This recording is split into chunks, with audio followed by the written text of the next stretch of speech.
It is enough to hear his mother wonder when a girl deserving her Alex will finally appear in his life, which is an acceptable way of asking Alex when he will finally bring home a girl deserving of his mother's attention.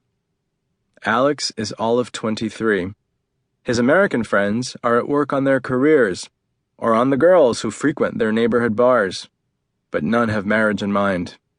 But Alex, Minsk Jew, a Rubin, only son, checks a different timetable. Dima badgers his friend to come upstairs. His friend says that if he joins Dima, Dima will take forever. But if he remains downstairs, Dima will feel guilty for staying upstairs too long. But if you stay downstairs, I might get distracted by my girlfriend and stay even longer, Dima says, emptying another vial of despair into Alex's heart. Dima's girlfriend, Maya, is hosting some kind of dinner. She cooks, that's her thing. She's always at the stove, dipping and measuring. And so she'll be busy in any case. It's freezing out here, come on. As Alex walks with Dima into the vestibule of the building, the lead pulley briefly lets go because how can Dima abscond to a hockey game if Maya is in the middle of preparing a dinner? Is Dima not expected at dinner? Is Alex to take this as a sign of intimacy? Dima and Maya are so flawlessly united that they hardly have to perform kindnesses for each other? Or of subdermal friction? Alex notices himself wishing for the latter, despite never having met Maya. As they ride the elevator to the 6th floor, the smell of urine filling their nostrils, Alex observes that Dima's girlfriend did not have to leave Kiev if she wished to live in a building whose elevator smells like urine and rumbles like it is about to snap off its cables. Dima reminds his friend that his girlfriend doesn't have a father in imports. She's in the 4th year of a 4-year college visa, and her parents are now jobless because what was up is now down in Kiev, Ukraine, 2 months after the Soviet Union's offed itself. Her father has found several hours a week tending a boiler in the basement of an infectious diseases hospital. That's it. Chastened, Alex asks informational questions. How old are her parents? What will Maya do when the school year is finished? Dima shrugs. Go home. She can't obtain a visa extension? Alex insists, his sympathy now engaged alongside his guilt. Powerful pairing. Dima shrugs. He hasn't thought about it, it seems. And again Alex marvels at his friend. But then, Dima's face casts aside the heaviness forming between them.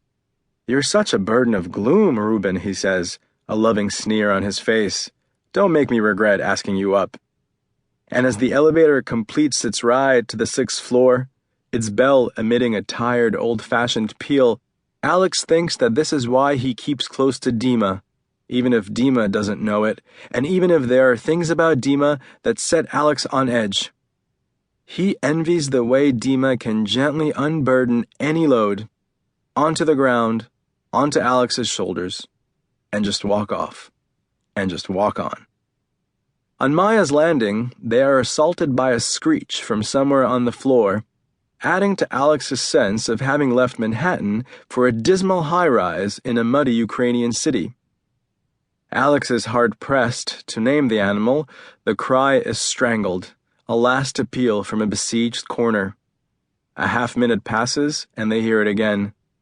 They raise parrots for kid parties. Dima nods across the hall, then shoulders open the door to 6E. Following Dima, Alex steps from a cold, dusty stairwell with a burned-out light bulb into heat, aroma, and light. The aroma is familiar.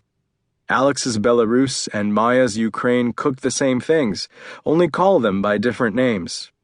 Alex makes out onions, garlic, vegetable oil. He even sees a cloud of steam roll out of the kitchen doorway, as if belched by a dragon. He thinks uncomfortably of the parrot once more, and as if on cue, another shriek, drawn out, lordly, reaches them from the hallway. Even though the hallway is lit up, the kitchen is dark, and from its doorway Alex can make out only the silhouette of the girl at the sink, her ear jamming the crescent of a telephone.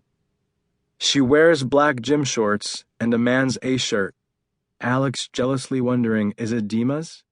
And only one of her feet is solid with the floor.